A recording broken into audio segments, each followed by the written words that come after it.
환단고기. 이 책이 처음 세상에 나왔을 때 치열하게 들끓는 위서 논쟁과 함께 순식간에 베스트셀러로 등극하였습니다. 환단고기가 큰 열풍을 몰고 온 이유는 민족의 기원을 찾고자 하는 국민들의 염원과 광활한 만주벌판과 요동지방을 지배했던 조상들에 대한 자긍심을 다시금 상기시켜 주었기 때문일 것입니다. 환단고기는 기존 고대사에 대한 지식을 뒤집고 새로운 관점을 제공합니다. 그 내용은 단군조선 이전의 나라 황국과 배달국의 역사를 서술하며 역대 고대왕들의 일대기를 담고 있는데요. 그중 이 책에서 가장 핵심적 인물로 뽑는 사람이 있었으니 그 이름은 바로 치우천왕입니다. 치우천왕은 2002년 한일 월드컵 때 붉은 악마의 상징으로 사용되기도 했었는데요. 환단고기의 삼성기에서는 자오지란 이름으로 배달국 14대 환웅으로 기록되어 있지만 여전히 우리 국민들에게 치우천왕은 다소 생소한 이름으로 남아 있습니다. 그래서 오늘은 중국 역사 속에 가려져 드러나지 않았던 인물 치우천왕에 대해 다뤄보도록 하겠습니다.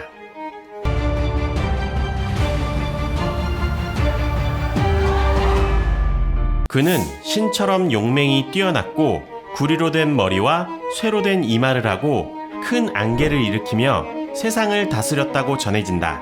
광석을 캐어 철을 주조하는 병기 제작술이 뛰어나 세상 사람들은 그를 치우천왕이라 불렀다. 삼정기 하편에서는 치우천왕에 대해 이와 같이 서술하고 있는데요. 조선의 역사서에서는 치우천왕에 대해서 찾을 만한 기록이 별로 없지만 의외로 중국에서는 치우천왕에 대한 기록이 많이 남아 있습니다. 원나라 사람 증선지가 집필한 역사서 18사략에서는 치우천왕과 관련된 중국 신화가 적혀 있는데요. 신화를 요약하자면 동굴 속에서 벌거벗고 지내던 무지한 백성들에게 문자와 달력을 만드는 등 천재의 아들 황제 헌원이 무지한 고대 중국인들에게 문명을 전파하고 있던 때 헌원이 다스리고 있는 천하를 빼앗기 위해 치우천왕이 도전장을 내밉니다.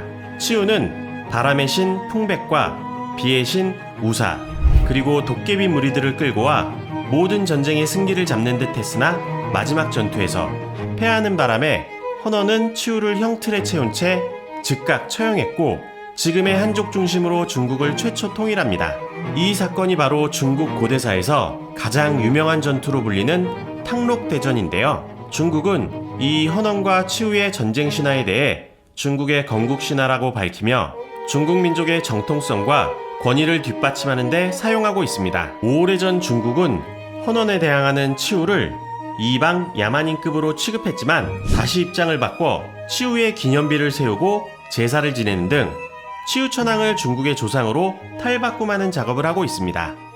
그 이유는 한족의 55개의 소수민족으로 구성된 다원적 중국을 이끌기 위해서는 한족 위주 역사뿐만 아니라 다민족 역사의 흡수가 필요했기 때문입니다. 이렇게 중국인의 조상이 된 치우천왕이지만 당나라의 장수절이라는 사람이 집필한 사기 정은 책에서는 구려의 군주는 치우이다라며 치우천왕이 구려, 즉 산동성, 하남성 지방에 살던 한국인의 조상격인 동이족임을 밝히고 있으며 이 구려의 이름은 훗날 고구려가 계승한 나라로 우리나라의 조상이었음을 의미합니다. 또한 치우천왕이라 불리는 모습과 유사한 유물이 신라 구세기 기와장에서 발견되기도 하고 지금의 서울특별시 성수동에 위치한 뚝섬의 이름이 둑신사, 즉 치우천왕을 모시는 사당이라는 뜻을 가지고 있으며 조선 후기 난세의 영웅이었던 이순신 장군도 난중일기에서 임진왜란에서 나가기 전에 전쟁의 신 치우천왕에게 제사를 3번이나 지내는 내용이 있는 등 이러한 맥락을 보았을 때 치우천왕이 우리의 조상일 수 있다는 추측이 허무맹랑한 것이 아님을 보여주는데요.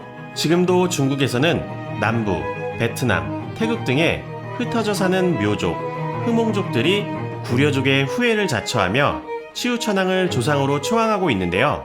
아쉽게도 정작 우리나라가 치우천왕에 대해 증거하고 있는 책은 위서로 불리는 환단고기와 규원사화만이 있어 그 궁금증은 해결되지 않고 있습니다. 과연 중국의 설화에 등장할 정도로 중국의 국가 건설에 지대한 영향을 미친 전쟁의 신 치우천왕은 중국에게 동북공정으로 빼앗긴 우리의 잃어버린 역사의 한 조각일까요? 아니면 환단고기라는 허구의 역사서가 만들어낸 이야기일까요?